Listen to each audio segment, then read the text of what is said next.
Hello students, last class लोग हम discuss कर रहे थे बेस, और हमने वहाँ देखा कि बेस की क्या डेफिनेशन होती है और उसकी क्या करैक्टरिस्टिक होती है और उसकी क्या प्रॉपर्टीज़ होती हैं। तो हमने वहाँ बेस को डिफरेंट वे में उसको कवर करा और आई होप आपने वो वीडियोस देखी होंगी और आपको वो समझ में भी आया होगा, ठीक है ना। तो उसी ऑर्डर में हम लोग आज पढ़ेंगे इंडिकेटर। एक्चुअली इंडिकेटर क्या है, या आप ऐसे समझिए कि एक सॉल्यूशन एसिडिक है या बेसिक, हमें ये कैसे पता चले कि वो सॉल्यूशन, बिकॉज अगर आप कभी लेबोरेटरीज़ में गए हो तो आपने देखा होगा कि एसिड और बेस दोनों ही कलरलेस होते हैं, लाइक एज वाटर, है ना। वाटर एक कलरलेस है, तो एक सॉल्यूशन को हम देखकर ये नहीं कह सकते कि ये एसिड होगा या बेस। तो वहाँ हमें कुछ इंडिकेटर की रिक्वायरमेंट होती है। तो इंडिकेटर हमको ये बता सकता है कि वो गिवन सॉल्यूशन एसिड है या बेस। तो एक्चुअली इंडिकेटर क्या होते हैं, एक डाइज होती हैं जो हर मीडियम में, हर मीडियम का मतलब एसिडिक में या बेसिक में, अपने कलर को क्या कर देती है, चेंज कर देती है, ठीक है ना। तो ऐसे सब्सटेंस क्या कहलाते हैं बताओ, इंडिकेटर कहलाते हैं। और इंडिकेटर किस चीज़ के लिए टेस्ट करे जाते हैं कि ये सॉल्यूशन एसिडिक है या बेसिक। बात समझ में आ रही है ना। तो देखो मैंने डेफिनेशन लिखी है कि an indicator is a dye. Dye का मतलब कलर से ही होता है, that change the colour when it is put into an acid और बेस। क्या मीनिंग है कि जब आप इंडिकेटर को एसिड या बेस में डालोगे तो वो अपना कलर को क्या कर देगी बताओ, चेंज कर देगा। एन इंडिकेटर टेल्स, या आप ऐसा कह सकते हैं, an indicator tells as whether the substance we are testing is an acid और base by changing its colour. अपने कलर को वो चेंज कर कर वो क्या बता सकता है कि गिवन सॉल्यूशन आपके पास एसिड है या बेस, ठीक है ना। तो इंडिकेटर बेसिकली होते तो काफ़ी हैं, बट क्लास 10th में अगर हम बात करें तो हमको केवल 3 इंडिकेटर पढ़ने हैं। First litmus, second methyl orange और थर्ड फिनोफ्थलीन। तो हालांकि हम लिटमस को आपको एसिड और बेस में पढ़ाते हुए बता गए थे, फिर भी आज हम डिटेल्स में पढ़ेंगे। कुछ नहीं है, एक्चुअली लिटमस क्या होता है, एक लिटमस पेपर होता है जो कितने तरह का होता है बताओ, 2 टाइप्स का होता है, एक ब्लू और एक रेड। बात समझना ज़रा ध्यान से। अगर आप ब्लू लिटमस को एसिड में डालोगे तो वो ब्लू लिटमस काय में चेंज हो जाएगा बताओ, रेड में हो जाएगा। तो देखो यही तो हम इंडिकेटर की डेफिनेशन पढ़ रहे थे कि इंडिकेटर एक डाई है जो अपने कलर को क्या कर देता है बताओ, चेंज कर देता है। तो अभी हमने देखा, यहाँ आप देख लीजिए थोड़ा सा, कि अगर आप ब्लू लिटमस को कहाँ डालते हैं बताओ भाई, एसिड में डालें, तो बताओ वो कैसा हो जाएगा, रेड। तो देखिए यहाँ हम देख रहे हैं कि चेंज, कलर के चेंज होने से ही हम क्या बता पा रहे हैं कि सॉल्यूशन एसिडिक है या बेसिक। तो इंडिकेटर्स क्या होती हैं, एक डाई होती हैं जो क्या करती हैं बताओ, कलर को चेंज करके हमें बताते हैं कि गिवन सॉल्यूशन एसिडिक है या बेसिक। सेकेंडली, अगर आप रेड लिटमस को कहाँ डालते हैं बताओ भाई, बेस में, तो वो क्या कर देगा, ब्लू कर देगा। बात समझ में आ रही है। अच्छा, आपके दिमाग में क्वेश्चन आ रहा होगा, और नहीं आता है तो आना भी चाहिए। आपके दिमाग में आ रहा होगा सर ब्लू लिटमस रेड में हो रहा है कब, कि जब हम ब्लू लिटमस को एसिड में डाल रहे हैं। अगर हमने सपोज करो एसिड में ही रेड लिटमस को डाला तब क्या होगा, कुछ नहीं होगा, रेड का रेड ही रहेगा। बात समझ में आ रही है ना। तो देखो फर्स्ट हम कौन सा पढ़ेंगे बताओ, लिटमस पेपर, या आप उसको ओवरली लिटमस भी कह सकते हैं। सेकेंड हम पढ़ेंगे मिथाइल ऑरेंज।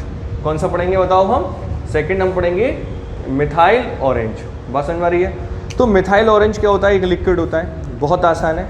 अब मिथाइल ऑरेंज को आप क्या करेंगे, थोड़ा थोड़ा आप आइडिया लेके भी समझें तो अच्छा लगेगा। अब मान लो आपके पास 2 बीकर हैं, एक में एसिड रखा हुआ है और एक में बेस रखा हुआ है। बहुत ध्यान से समझें। तो आप जैसे ही मिथाइल ऑरेंज को, किसको, मिथाइल ऑरेंज को एक एक ड्रॉप दोनों सॉल्यूशन में डालोगे, एसिड में भी डालोगे और बेस में भी डालोगे, तो अगर वो सॉल्यूशन एसिड होगा तो ये पूरा कलर कैसा हो जाएगा, रेड हो जाएगा। बहुत ध्यान से समझें। अगर ये सॉल्यूशन बताओ कैसा होगा, बेसिक यानी बेस होगा, तो ये कैसा हो जाएगा, येलो हो जाएगा। तो देखो आप फर्दर के इंडिकेटर ने अपनी दोनों मीडियम में, मतलब एसिड में और बेस में, अपने कलर को क्या करा है बताओ भाई, डिफरेंट करा है। आप देख रहे हैं ना, मिथाइल ऑरेंज एसिडिक सॉल्यूशन में कैसा कलर दे रहा है, रेड, और बताओ बेसिक सॉल्यूशन में कैसा दे रहा है, येलो। तो सेकेंडली हम कौन सा पढ़ेंगे बताओ, मिथाइल ऑरेंज। बात समझ में आ रही है? चलो अगर थोड़ा देख लो आप, मैं इसको रफ करने वाला हूँ, ठीक है। चलो अगर मैं यहाँ पर फिनोप्थिलीन इंडिकेटर ले लूँ, कौन सा, फिनोप्थिलीन।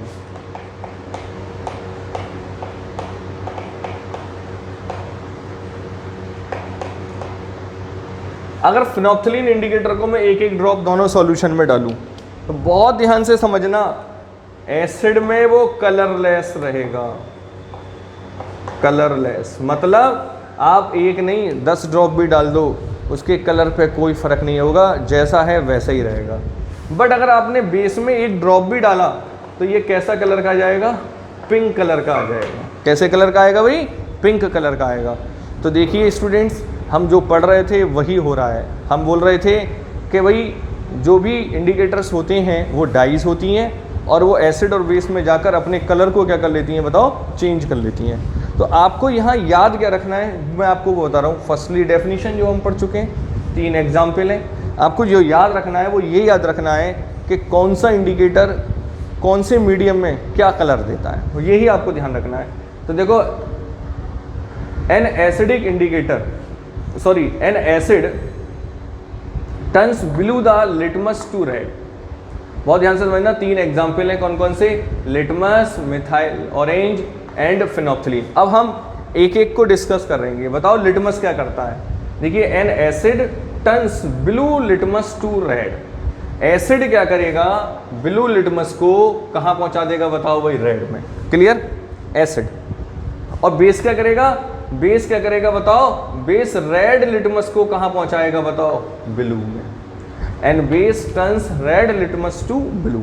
अभी मैंने आपको बताया था, अगर हम ये उल्टा कर दें तब क्या होगा, मतलब एसिड में हम रेड लिटमस डाल दें तब क्या होगा, तब कुछ नहीं होगा, वो रेड का रेड ही बना रहेगा। क्लियर है ना? तो बहुत इंपॉर्टेंट है, मैं इसको एक ट्रिक से याद रखता हूँ। देखो भाई एसिड, आपने देखा होगा ना कि आजकल आप न्यूज़ पर भी देखते हैं कि उसने एसिड अटैक कर दिया। तो एसिड आदमी को क्या कर देता है, जला देता है ना।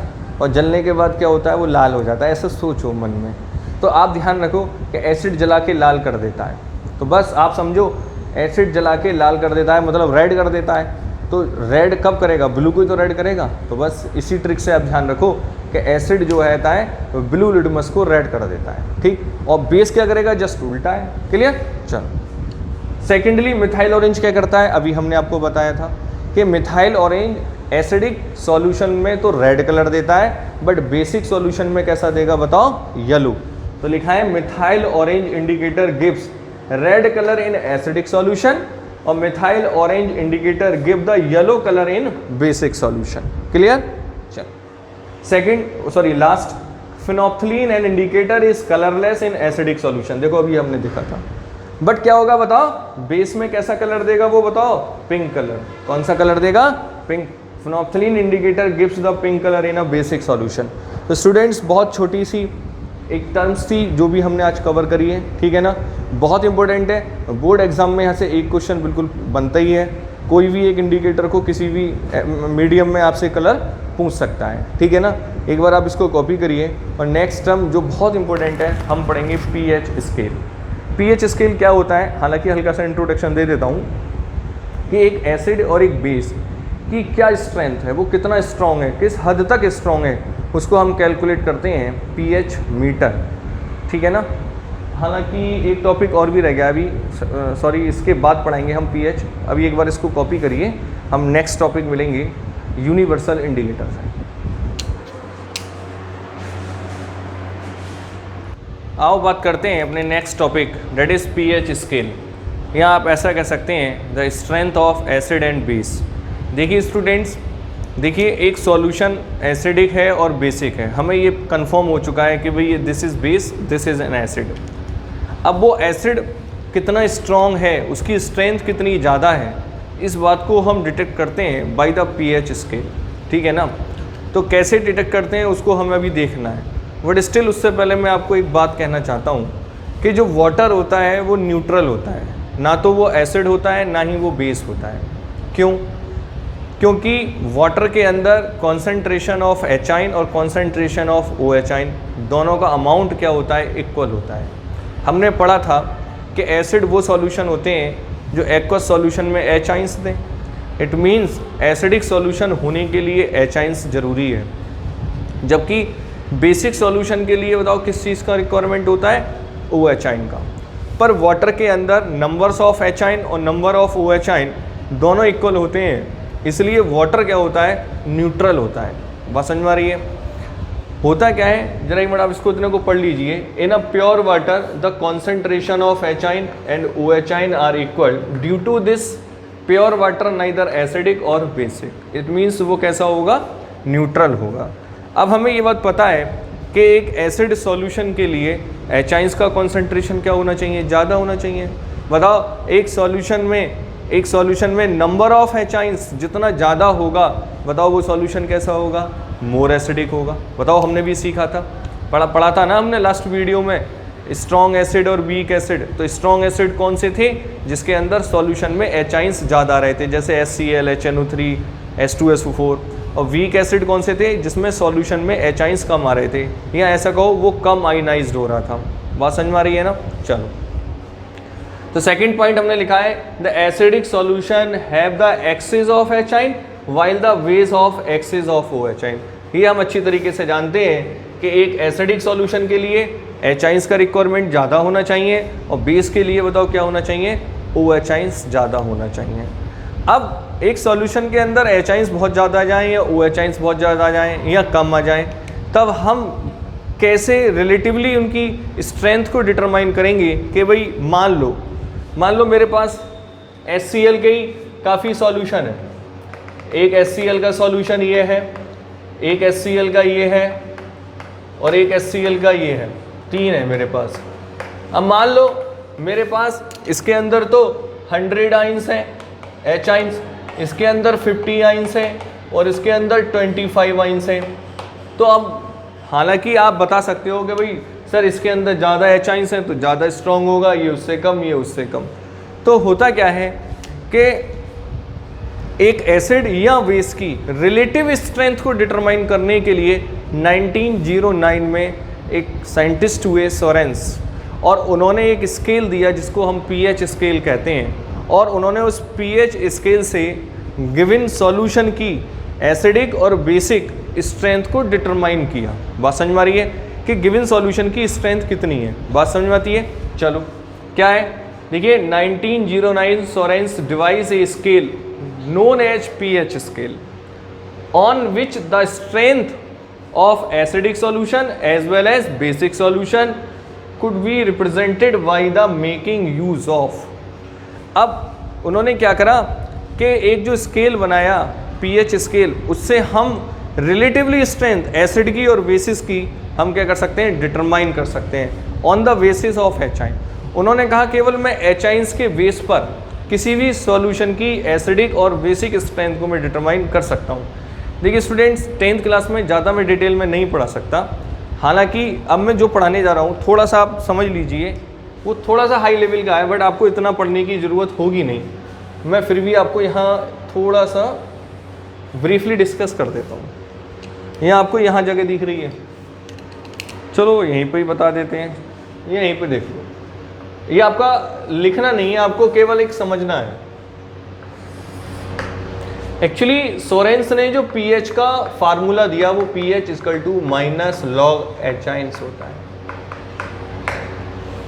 अब ये लॉग भी आपके लिए ज़्यादा टफ चीज़ आ गई, आप इसको भी छोड़िए। या आप ऐसा समझ लीजिए कि एचाइंस की कॉन्सेंट्रेशन जितनी ज़्यादा होगी उस सॉल्यूशन की pH उतनी ज़्यादा होगी। बात समझ में आ रही है? एचाइंस की कॉन्सेंट्रेशन जितनी ज़्यादा होगी उस सॉल्यूशन की pH क्या होगी, उतनी ज़्यादा होगी। तो इस फार्मूले को अगर आप देखें तो इसमें हमें केवल एचाइंस का रिक्वायरमेंट है।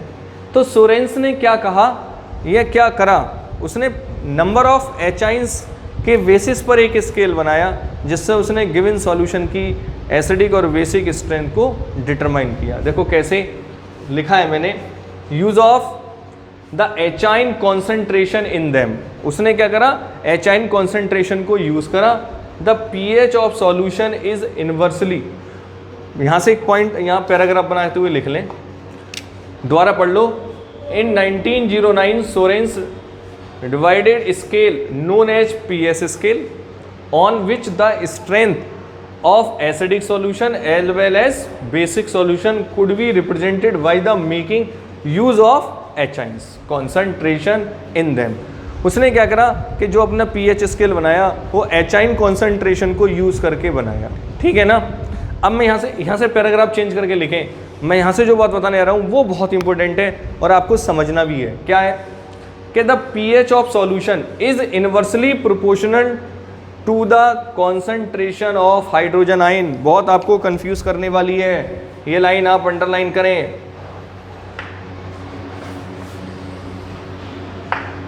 कि the pH of solution is inversely proportional to the concentration of hydrogen ion at, कि किसी भी सॉल्यूशन की pH इनवर्सली प्रोपोर्शनल होती है काहे की the concentration of hydrogen ion. It means कि जितना ज़्यादा कॉन्सेंट्रेशन ऑफ H आइंस होगा उसकी pH उतनी कम होगी। बहुत इंपॉर्टेंट है, नोट करें इस पॉइंट को। इनवर्सली प्रोपोर्शनल है, इट मीन्स क्या है कि अगर गिवन सॉल्यूशन के अंदर H आइन की कॉन्सेंट्रेशन जितनी ज़्यादा होगी उसकी pH उतनी कम होगी। Point will be noted. Secondly, H ions की कॉन्सेंट्रेशन जितनी कम होगी उसका pH क्या होगा, उतना ज़्यादा होगा। बहुत इंपॉर्टेंट है, देखो यही लिखा है, that is the solution having the high concentration of H ion has low pH।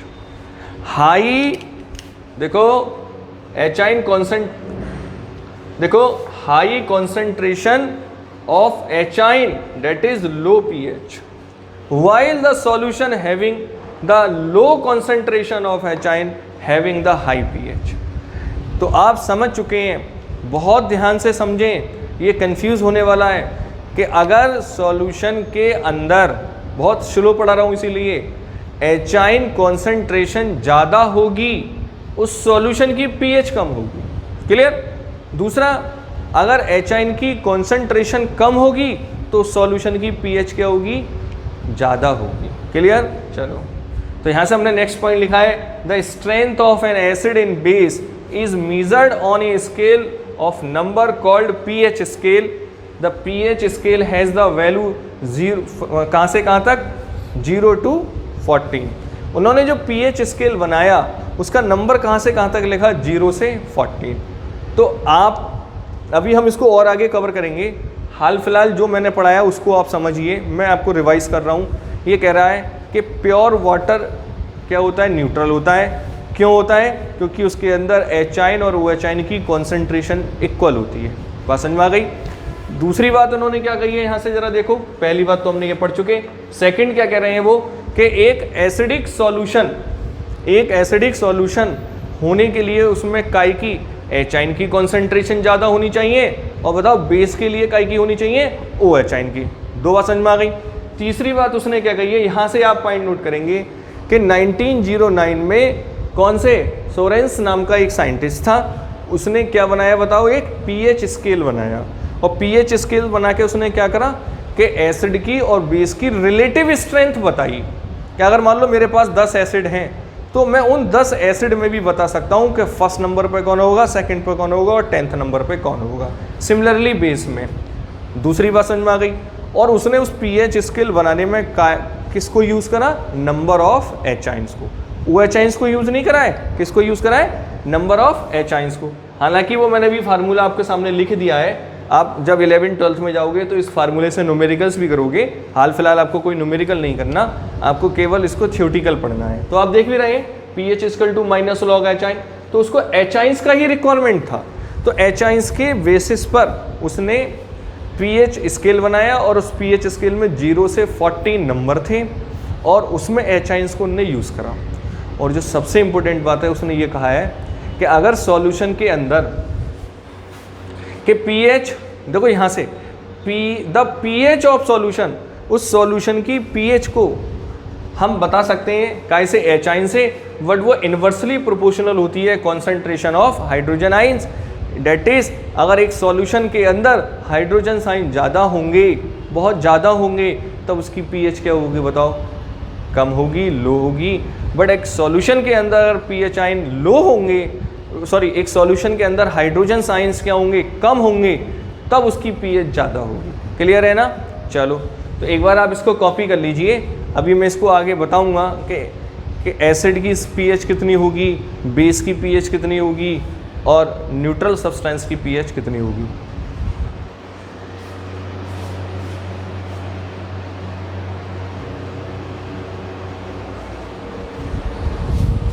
Copy कर लिया होगा आप लोगों ने। चलो तो अब हम बात करेंगे कि एक एसिड की और बेस की या एक न्यूट्रल सब्सटेंस की पीएच कितनी होगी। ठीक है ना? उसको हम जरा देख लेते हैं।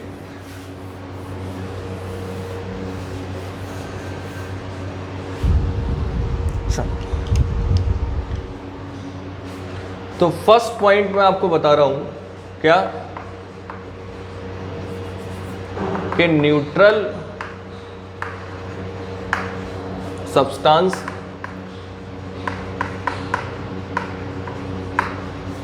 have a pH of exactly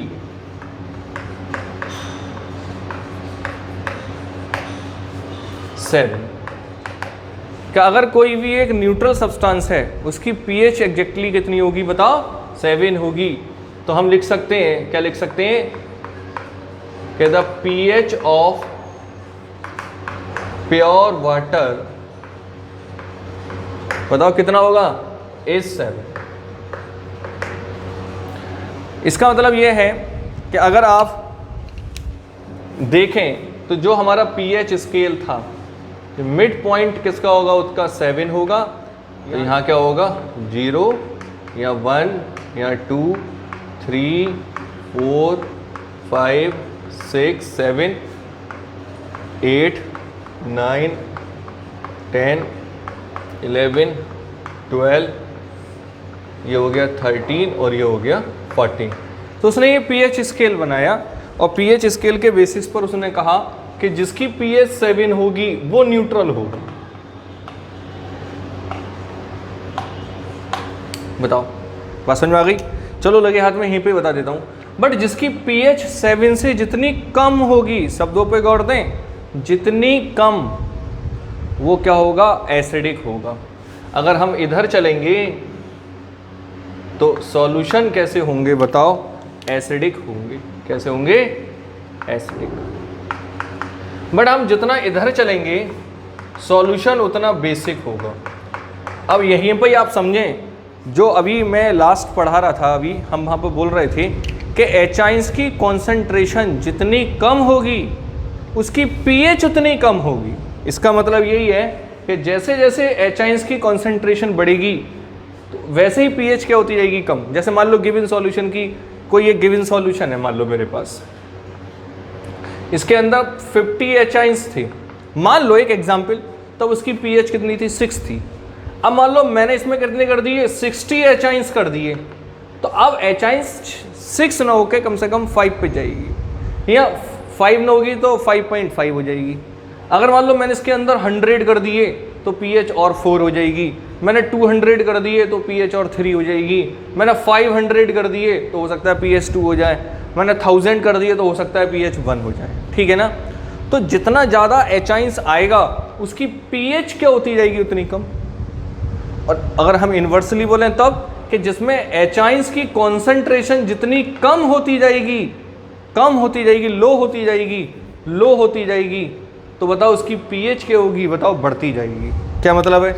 मान लो एक सॉल्यूशन के अंदर, मान लो मेरे एक सॉल्यूशन के अंदर पहले 50 एच आयंस थी, तो उसकी मान लो पीएच 6 थी।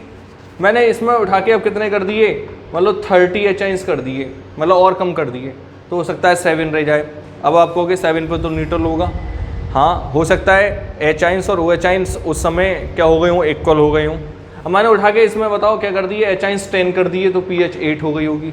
मैंने उठा के इसमें बताओ कितने 5 कर दिए, हो सकता है 10। मैंने हो सकता है 2 कर दिए एच आयंस तो हो सकता है 12। और मैंने इसमें एच आयंस 1 ही कर रहने दिया तो हो सकता है 14 पर पहुंच जाए। तो जैसे जैसे एच आयंस कम होगा तो पीएच बेस की तरफ जाएगी, और जैसे जैसे एचाइंस ज़्यादा होगा तो पीएच कहाँ जाएगी बताओ, एसिड की तरफ। तो ओवरऑल आप एक बात समझ चुके होंगे कि अगर पीएच जितनी कम होगी वो सॉल्यूशन उतना ज़्यादा एसिडिक होगा और एक स्ट्रॉन्ग एसिड होगा, बहुत इंपॉर्टेंट है। बट जैसे जैसे पीएच बढ़ेगी, 7 के बाद जैसे जैसे पीएच बढ़ेगी तो उसका सॉल्यूशन की पीएच तो बढ़ेगी, बट वो सॉल्यूशन कैसा होता चला जाएगा, बेसिक होता जाएगा। बात समझ में रहे ना। अगर मैं आपसे कहूँ, पहले समझ लो, थ्योरी तो मैं लिख ही दूंगा। मैं आपसे कहूँ एक एसिड है मेरे पास साहब, एक की एसिड 5 है, एक की पीएच कितनी है बताओ 5, और एक की 3 है। तो मैं अगर आपसे पूछूं what will be the stronger acid, obviously acid कौन सा वाला, 3 pH वाला। क्यों कि pH जितनी कम होगी उस सॉल्यूशन का एसिडिक स्ट्रेंथ भी क्या होगा, ज़्यादा होगा। क्योंकि अगर इसकी pH कम है तो इसके अंदर एचाइंस ज़्यादा आए होंगे, ठीक है ना। तो आप डबल माइंड ना हो, एक ही बात देख लें कि जितना कम pH उतना एसिडिक सॉल्यूशन। अब मैं मान लो यही बात बेस के रेस्पेक्ट में करूं, एक बेस है जिसकी pH 10 है और दूसरा एक बेस मेरे पास है जिसकी pH जो है 12 है। अब मैं आपसे पूछूं इनमें से स्ट्रॉन्गर बेस कौन है, ऑब्वियसली 12 pH वाला। क्लियर। तो बेस में आपको देखना है ज़्यादा से ज़्यादा pH और एसिड में आपको देखना है कम से कम pH। Clear.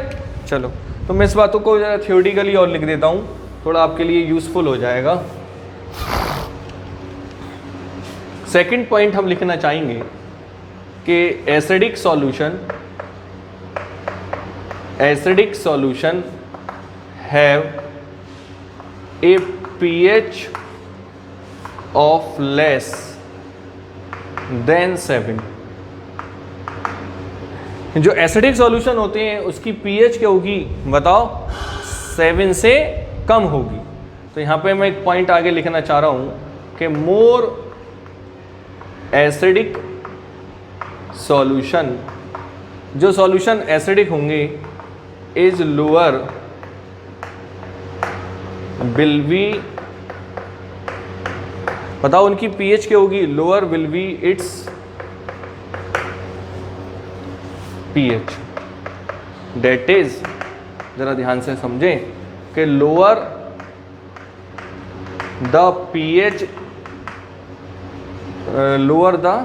pH stronger the acid. बताओ, ये अभी डिस्कस करा था मैंने कि एक सॉल्यूशन जिसकी pH क्या होगी, लेस देन 7 होगी, वो एसिडिक होगा, और more acidic solution lower will be its pH, that is lower the pH stronger the acid. Clear. अभी मैंने आपको बताया था एक सॉल्यूशन A है, चलो छोड़ो, ज़्यादा डिटेल में नहीं आ रहे, तो आप समझ चुके हैं। अभी मैंने आपको बताया था, 2 एग्जाम्पल लिए थे, एक pH ज़्यादा थी एक की कम, तो जिसका कम होगा वो स्ट्रॉन्गर एसिड होगा। क्लियर। चाहो तो आप इसमें एक एग्जाम्पल डाल के लिख सकते हैं, वैसे इतना एग्जाम्पल, एक सॉल्यूशन है उसकी pH मान लो 6 है, pH है, और एक कौन सा है मान लो सॉल्यूशन B है और उसकी pH हमारी जो है 4 pH है। तो इसमें से अगर मैं बात करूं तो जो B होगा वो स्ट्रॉन्गर होगा, B, that is B is the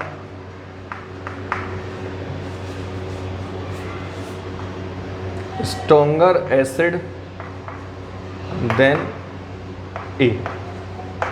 कुछ नहीं है, एक एग्जाम्पल है, आप समझ सकते हैं कि एक एसिड A है जिसकी pH कितनी है 6, एक एसिड B है जिसकी pH कितनी है 4, that is B is the stronger acid than A। Clear. हालांकि इसको कोई लिखने की इतनी ज़रूरत है नहीं, ठीक। थर्ड हम बात करना चाहेंगे और बहुत इंपॉर्टेंट है कि अगर हम बेस के रिप्रेजेंट में बात करें तो base have a pH of more than 7। Base की pH 7 से क्या होगी बताओ, ज़्यादा होगी। देखो अभी देखा है हमने, जितना ज़्यादा 7 से ज़्यादा होगा उसकी pH भी क्या होगी बताओ, उतनी ज़्यादा होगी। तो यहाँ पर लिखना चाह रहे हैं हम कि more basic solution is higher is more basic solution is the higher the, ये ऐसे लिखो, थोड़ा चेंज कर लो इसको, कि base have a pH more than 7, more basic solution is higher the pH। Clear? Higher the pH। तो आगे आप इसको लिख लीजिए कि more basic solution is the higher the pH। ठीक है, चलो, तो इसका मतलब लिख सकते हैं that is the higher the pH the stronger the base. Clear? Clear? तो हमने अब देख लिया कि न्यूट्रल की 7 होती है, एसिड में लेस देन 7 होती है और बेस में मोर देन 7 होती है।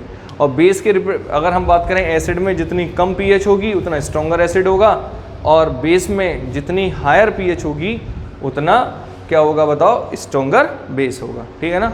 एक बार आप इसे कॉपी करिए, मिलते हैं नेक्स्ट टॉपिक से। आओ बात करते हैं अब यूनिवर्सल इंडिकेटर। देखिए स्टूडेंट्स, एक्चुअली हम इंडिकेटर तो पहले भी पढ़ चुके थे, तब हमने ये क्यों नहीं पढ़ा, उसका भी एक रीज़न है। देखिए जितने भी पहले हमने इंडिकेटर को स्टडी करी थी, तो अगर हम ध्यान दें तो उनमें हम बेसिकली 3 इंडिकेटर्स को हम स्टडी कर चुके हैं। First litmus paper, second methyl orange और थर्ड फिनोप्थलीन। तो वहाँ तीनों इंडिकेटर ने केवल हमको ये बताया है कि गिवन सॉल्यूशन एसिडिक है या बेसिक। ध्यान है ना कि हमने देखा था कि अगर हम ब्लू लिटमस को एसिड में डाल दें तो वो रेड कर देगा, अगर हम रेड लिटमस को हम बेस में डाल दें तो वो ब्लू कर देगा। तो केवल उसने हमको यह बताया कि दिस सॉल्यूशन इज़ एसिडिक और बेसिक। ठीक है ना? जैसे आपने फिनोप्थलीन देखा, अगर आप बेस में डाल दोगे तो वो पिंक कलर दे देगा, एसिड में डालोगे तो कलरलेस देगा। तो फिनोप्थलीन ने हमको ये बताया कि गिवन सॉल्यूशन एसिडिक है या बेसिक, और यही काम मिथाइल ऑरेंज ने करा था और यही लिटमस ने। Clear?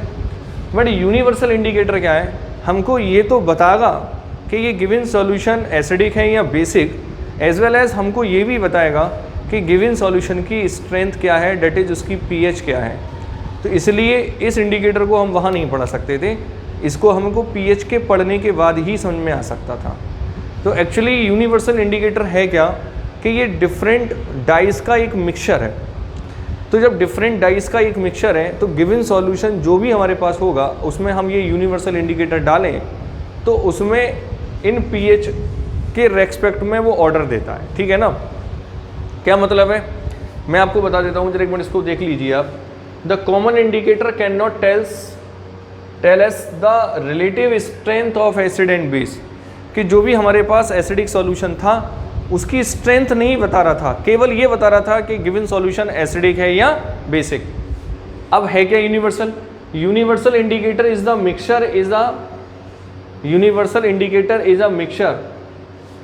Mixture of many different indicator, या इसको आप डाइस बोल सकते हैं, which give the different colour at a different pH value of the entire pH scale. क्या मतलब है कि जो यूनिवर्सल इंडिकेटर है वो उस सॉल्यूशन की डिफरेंट pH पर अपना डिफरेंट कलर देगा। कैसे? देखिए स्टूडेंट्स, आपको कभी प्रैक्टिकल 10th स्टैंडर्ड में तो करने होते नहीं हैं, बट जब आप हायर स्टैंडर्ड में जाते हैं तो होता क्या है, मैं आपको एक बता देता हूँ। जगह भी का बड़ा अभाव है, बड़ा प्लॉटिंग महंगी चल रही है, तो आप ऐसा कर लीजिए, मैं यहाँ पे बना देता हूँ। एक्चुअली होता क्या है, जब pH इंडिकेटर होता है उसकी इस तरीके की बोतल होती है, ठीक है ना, उसके अंदर ये सॉल्यूशन फिलअप होता है। इस बोतल के बाहर जो कवर होता है, उस कवर पर आप देखेंगे, कभी आप जब लेबोरेटरीज में जाएंगे तो वहाँ 14 कलर की एक स्ट्रिप लगी होती है इस तरीके की। जैसे यहाँ डार्क रेड हो गया, यहाँ रेड हो गया, यहाँ फर्दर रेड हो जाएगा, यहाँ ऑरेंज हो जाएगा, यहाँ ऑरेंज रेड हो जाएगा, यहाँ येलो हो जाएगा, और उसके आगे pH लिखी होती है।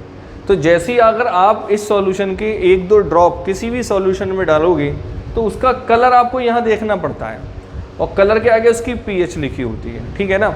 हालांकि आपको ये कोई इतना टेबल याद करने की ज़रूरत है नहीं, फिर भी मैंने आपको बना रखी है।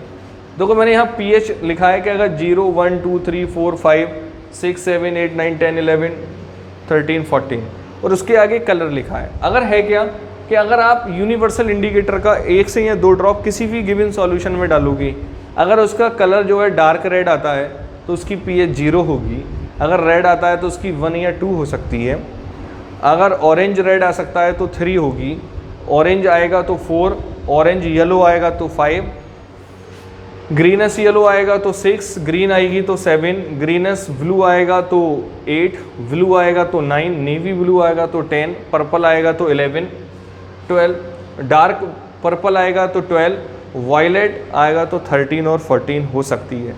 अब आप सोच रहे होगे ये तो बड़ी टेंशन हो गई, हम ये टेबल आपको याद नहीं करनी है, ठीक है ना, कभी नहीं पूछेगा। बट क्या है, एक्चुअली मेरा काम तो पढ़ाना है, तो मैं आपको ये पढ़ाऊँगा, बोर्ड में कभी ना पूछी गई है ना आपसे पूछेगा, ठीक है ना।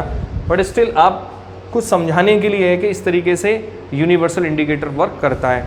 केवल अगर आपसे पूछेगा तो what is the universal indicator और कॉमन इंडिकेटर और यूनिवर्सल इंडिकेटर में क्या डिफरेंट है, तो आप डिफरेंट तो समझ चुके हैं कि जहाँ जो कॉमन इंडिकेटर था वो केवल एसिडिक और बेसिक सॉल्यूशन को डिटरमाइन कर रहा था, बट यूनिवर्सल इंडिकेटर क्या करेगा बताओ, रिलेटिव स्ट्रेंथ बताएगा, एसिड और बेस तो बताएगा ही बताएगा और साथ ही साथ उसका पीएच बताएगा, ऐसे बोल सकते हैं, ठीक है ना। और वो क्या होता है, डिफरेंट डाइस का क्या होता है, एक मिक्सचर होता है, ठीक है ना स्टूडेंट्स। अब हम अपने नेक्स्ट टॉपिक पीएच में, ये अपना नेक्स्ट टॉपिक है कि पीएच का डे टू डे लाइफ में हमारा यूज़ क्या है। तो बहुत आसान सा टॉपिक है, उसको और कवर करते हैं, जब तक एक बार इसकी आप कॉपी करिए। आओ बात करते हैं अब इम्पोर्टेंस या डे टू डे लाइफ में हमारा पीएच का क्या रोल है। देखिए स्टूडेंट्स, पीएच का हमारा डे टू डे लाइफ में बहुत बड़ा इंपॉर्टेंट रोल है। अगर हम फर्स्टली अगर हम देखें तो जो हम जितना भी ईट्स मतलब जितना भी हम खाना वगैरह खाते हैं डाइट से, तो उनका जो डाइजेशन सिस्टम है वो भी पीएच के बेस पर डिपेंड करता है। सेकेंडली जो हमारे टूथ डिके, जो हमारे दांत वगैरह ख़राब हो जाते हैं, वो भी पीएच पर ही डिपेंड करता है। और थर्ड अगर हम बात करें तो प्लांट्स और एनिमल्स, तो जो हमारे पेड़ पौधे हैं, जो सॉइल्स है, वो भी एसिडिक नेचर पर डिफरेंट तरह के बिहेवियर को शो करती है, और जो हमारे एनिमल्स हैं उन पर भी पीएच का क्या होता है, बहुत बड़ा इफेक्ट है। तो फर्स्ट हम बात करेंगे कि pH our the digestion system.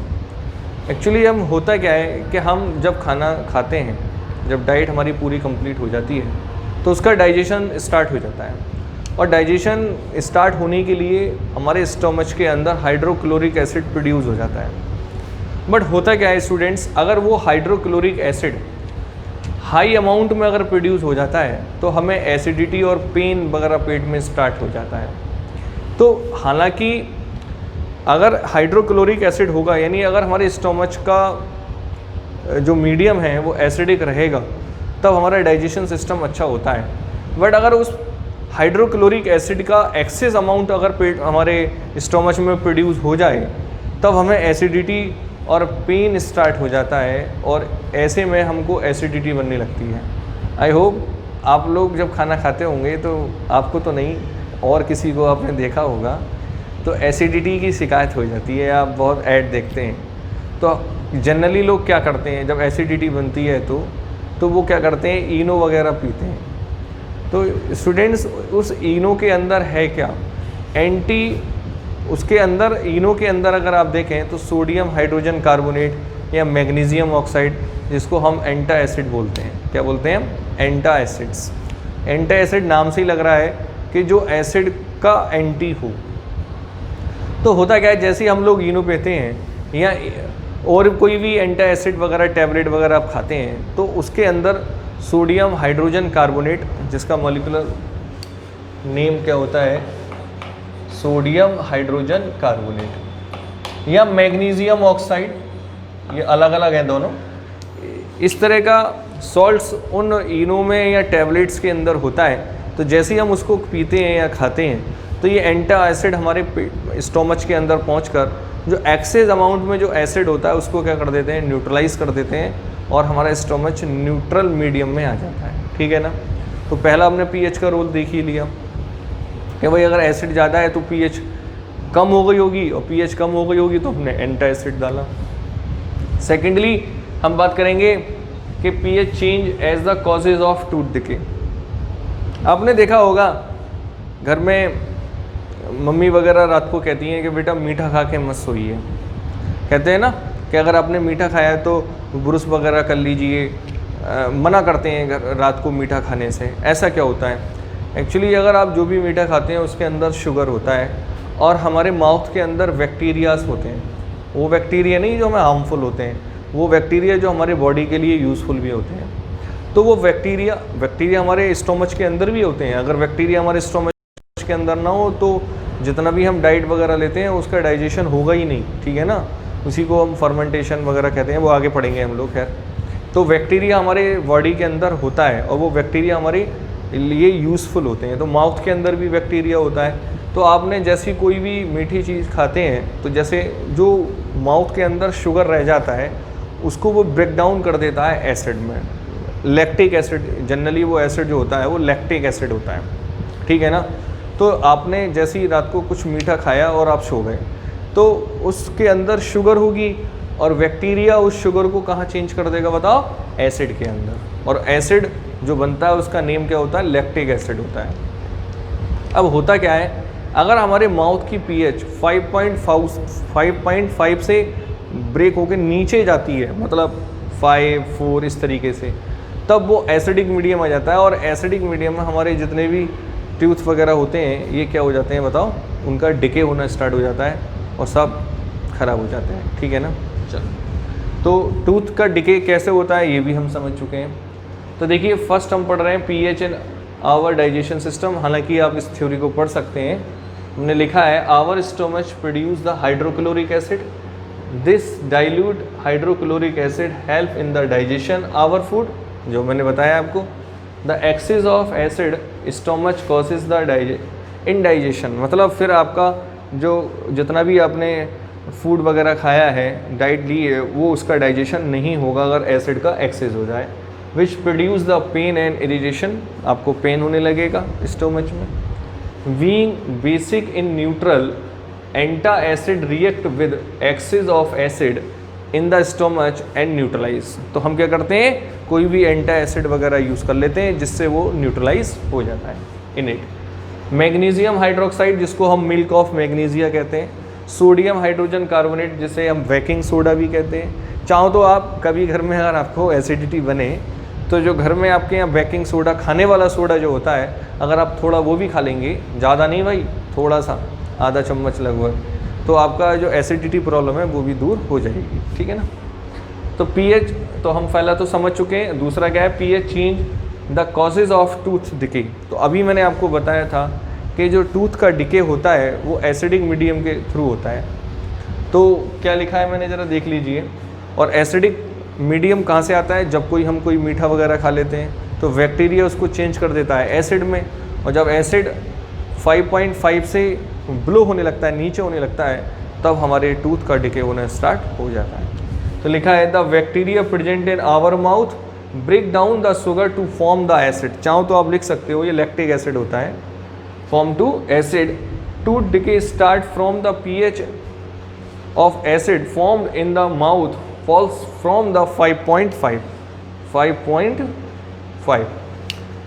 The best way to prevent mouth decay is to clean the thoroughly after the eating the food. तो भैया आज से रात में खाना खा के ब्रश करना स्टार्ट कर दो, वरना आपके सारे टूथ क्या हो जाएंगे? खराब हो जाएंगे, ठीक है ना। तो अब एक और इसका यूज़ है, जिसका यूज़ आप चाहें तो NCERT या साइड बुक से पढ़ सकते हैं। कहाँ बताओ? अभी मैंने अप्लाया प्लांट्स एंड एनिमल्स, ठीक है ना। तो चाहो तो आप पढ़ सकते हैं, नहीं तो मैं नेक्स्ट वीडियो में दे दूंगा, क्योंकि वीडियो हमारी काफ़ी लेंथी हो चुकी है। तो देखिए स्टूडेंट्स, यहाँ जाके हमने एसिड और बेस कम्प्लीटली कवर कर चुके हैं। अब नेक्स्ट पार्ट जो आपके लिए प्रोवाइड करूँगा वो सॉल्ट्स का करूँगा, ठीक है ना। तो देखिए, और यहाँ एसिड और बेस में हमने कोई भी ऐसा पार्ट नहीं है जो हमसे छूट गया हो, ठीक। टोटल नोट्स वीडियो के अंदर हैं। अभी मुझे कुछ कमेंट्स भी मिले थे कि सर हम कैसे पढ़ें। तो देखिए, केवल आप वीडियो देखिए, वीडियो में जितने मैं नोट्स दे रहा हूँ वो आपके लिए सफिशेंट है, ठीक है ना। तो हम सारे क्वेश्चन पेपर को स्टडी करने के बाद ही हम वीडियो शूट करते हैं। हमने सारा पता है कि कहाँ से कितना मटेरियल आपके लिए आना चाहिए, ठीक है ना। तो आप अच्छी तरीके से वीडियो को देखिए, नोट्स बनाइए और जितना भी हम पढ़ चुके हैं उसको अच्छी तरीके से लर्न करके एनसीईआरटी के प्रीवियस जो क्वेश्चन हैं उनको आप करने की प्रैक्टिस करो। अगर आपको फिर भी कोई प्रॉब्लम आती है तो वीडियो में स्क्रीन पे आपको व्हाट्सअप नंबर मिल रहा है, उस पर उसका क्लिक करके आप फ़ोटो क्लिक करके व्हाट्सअप कर दीजिए, मैं उसकी प्रॉब्लम्स वीडियो बना के आपको प्रोवाइड ज़रूर कराऊँगा, ठीक है ना। तो एक बार अच्छी तरीके से नोट्स बनाओ, अच्छी तरीके से स्टडी करो, ठीक है ना। Take care, thank you, have a nice day.